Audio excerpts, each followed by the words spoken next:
We provide you the platform to turn your dreams into reality. Give wings to your aspirations with KR Mangalam University.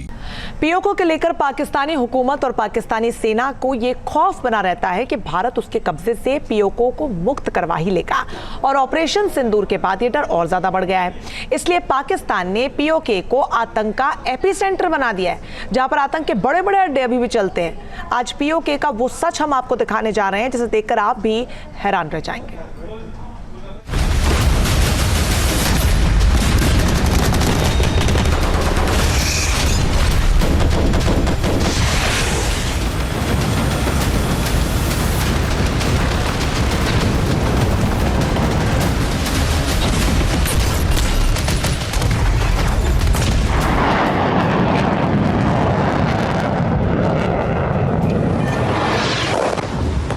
धमाके पर धमाका। Operation सिंदूर के तहत भारतीय सेना ने पीओके में आतंकियों के अड्डों को धुआं कर दिया।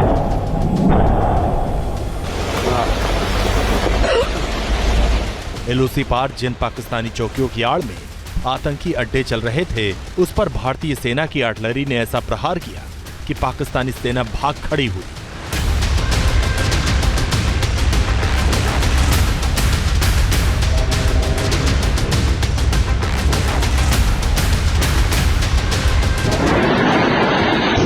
इस तरह पाकिस्तानी गोली का जवाब गोले से दिया गया।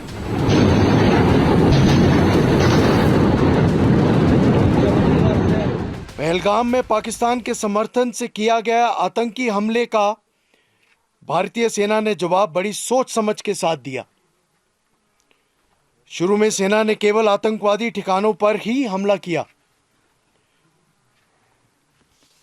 और यह हमला बड़ा सटीक और मजबूत था। पुंछ, राजौरी और अखनूर के सामने 9 में से 6 मुख्य आतंकवादी ठिकानों को उस रात खत्म कर दिया गया। लेकिन जब पाकिस्तान सेना ने आम नागरिकों और उन इलाकों को बिना सोचे समझे निशाना बनाया, तब इंडियन आर्मी ने उनके सैन्य ठिकानों को निशाना बनाना शुरू किया। किस तरह पाकिस्तानी सेना ही आतंक की फैक्ट्री चलाती है, किस तरह आतंकियों को तैयार करती है और किस तरह पाकिस्तान ही आतंकिस्तान है। ऑपरेशन सिंदूर ने पाकिस्तान के अंदर का एक एक सच दुनिया के सामने रख दिया।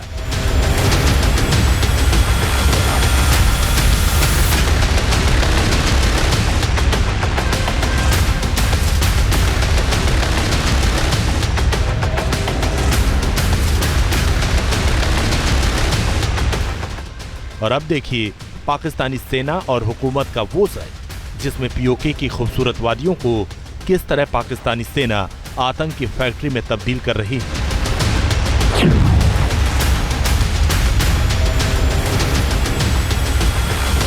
पीओके एक्टिविस्ट सज्जाद राजा पीओके और गिलगित बाल्टिस्तान में पाकिस्तानी डीप स्टेट की हर हरकत से अच्छी तरह वाकिफ है। ऑपरेशन सिंदूर के बाद उन्होंने न्यूज नेशन पर चौंकाने वाला खुलासा किया है। वो कहते हैं कि पाकिस्तानी आतंक के सबसे ज्यादा ट्रेनिंग कैंप और लॉन्च पैड पीओके में ही है और वो भी मस्जिद मदरसे से ऑपरेट किए जा रहे हैं।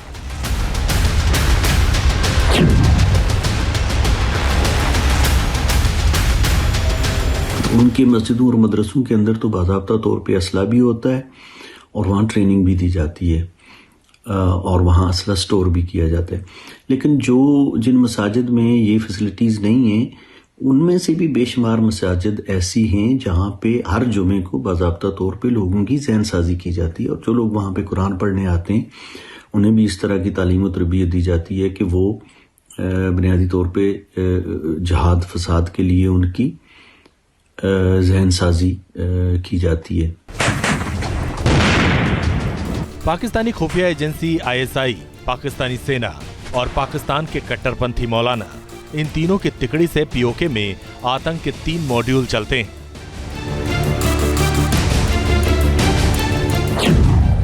पहले मॉड्यूल के तहत पीओके में लोकल कश्मीरी बच्चों का ब्रेन वॉश करना, दूसरे मॉड्यूल में पाकिस्तानी आतंकियों के साथ उनकी ट्रेनिंग कराना और तीसरे मॉड्यूल में जम्मू कश्मीर में आतंकी हमलों के लिए तैयार करना। पीओके एक्टिविस्ट सज्जाद राजा कहते हैं कि जब 2016 में सर्जिकल स्ट्राइक हुई थी, उसके बाद पाकिस्तानी सेना ने अपने मॉड्यूल में बदलाव किया था। घने जंगलों में ट्रेनिंग और लॉन्च पैड्स के बजाय मदरसे और मस्जिदों में ही आतंकियों को रखने लगी। हथियारों को भी वहीं रखा जाता है। ये टेररिस्ट कैंप जो है वो कोई बड़े बड़े मतलब ऐसे मराकज अब इन्होंने नहीं रखे हुए कि जो आम लोगों की नज़र में भी आए या जिन के हवाले से कोई बड़ा शोर होगा वो, लेकिन ये छोटे छोटे सेंटर्स जो हैं इन्होंने बना रखे हैं।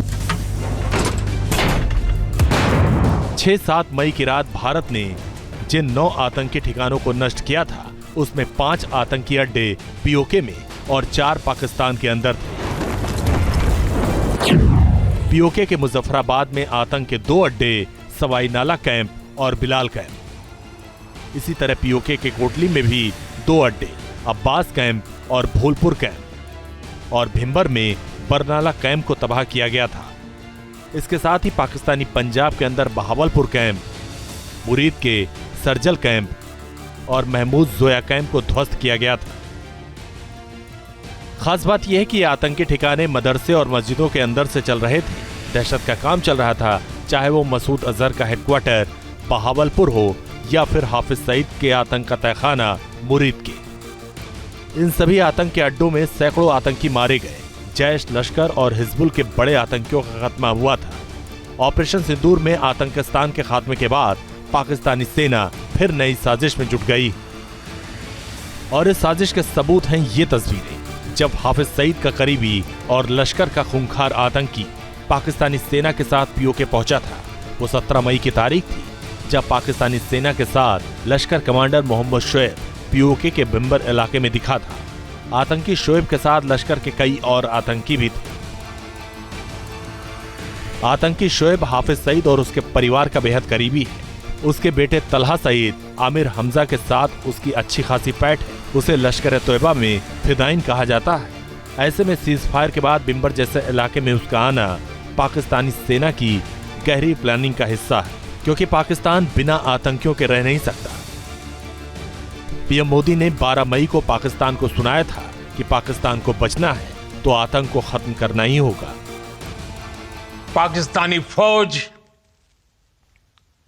पाकिस्तान की सरकार जिस तरह आतंकवाद को खाद पानी दे रहे हैं, वो एक दिन पाकिस्तान को ही समाप्त कर देगा।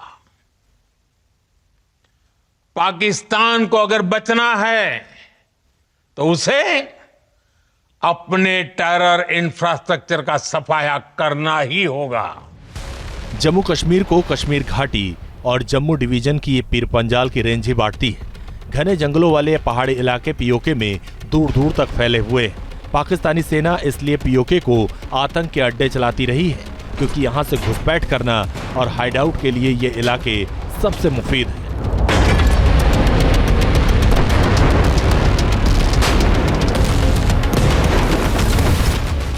ऑपरेशन सिंदूर से पहले इन लॉन्च पैड्स पर हर समय सैकड़ों की संख्या में आतंकी मौजूद रहते थे। नॉर्थ पीर पंजाल से लेकर साउथ तक पीओके की खूबसूरत वादियों को पाकिस्तान ने नरकिस्तान में तब्दील कर रखा था।